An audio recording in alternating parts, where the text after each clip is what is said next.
Alors, démocratie et islam, est-ce que c'est compatible cette histoire-là? Pour en parler, il faudrait d'abord qu'on pose les bases, on pose les termes.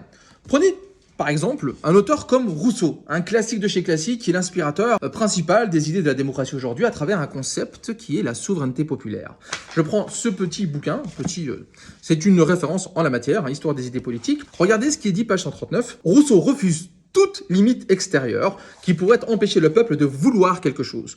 Aucune loi fondamentale, aucun principe supérieur, aucun engagement du passé. Donc, si on prend Rousseau au mot, la souveraineté du peuple, elle est absolue et il n'y a aucun principe supérieur, c'est-à-dire il n'y a pas de Dieu ou il n'y a aucun principe du passé, c'est-à-dire il n'y a aucun principe traditionnel qui pourrait gêner ou mettre un bâton dans les roues d'un peuple qui décide absolument ce qu'il veut. Vous allez me dire que l'affaire est pliée. Peut-être pas.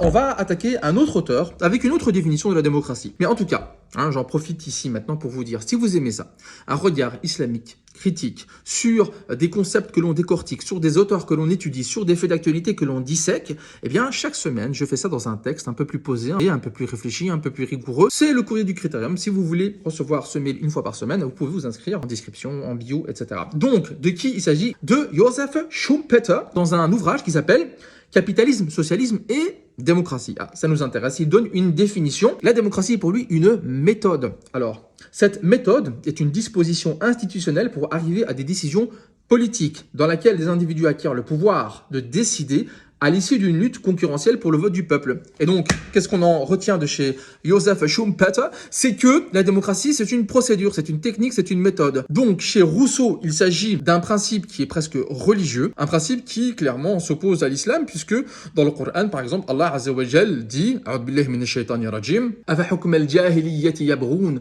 wa man ahsanu min Allahi hukman liqawmin yuqinun » Donc, vous pouvez vous référer au tafsir d'Ibn Kathir sur ce verset pour en apprendre un peu plus. On a donc, si on résume, un principe chez Rousseau qui est quasi religieux, un principe dans lequel la souveraineté populaire est inconditionnelle, mais on a aussi un principe chez Schumpeter qui détermine la démocratie comme une méthode de gouvernement, et on pourrait dire, voilà, l'affaire est pliée. Il suffit de dire que la démocratie est une méthode. C'est pas aussi simple que ça, mais du moins, et c'est peut-être le point le plus important que je veux poser dans cette petite vidéo, c'est que, quitte à être en désaccord sur des questions existentielles, autant le faire en étant au moins d'accord sur les principes et les définitions qu'on utilise. J'en parlerai un peu plus, Inch'Allah, dans le prochain courrier qui part normalement dans 2 jours.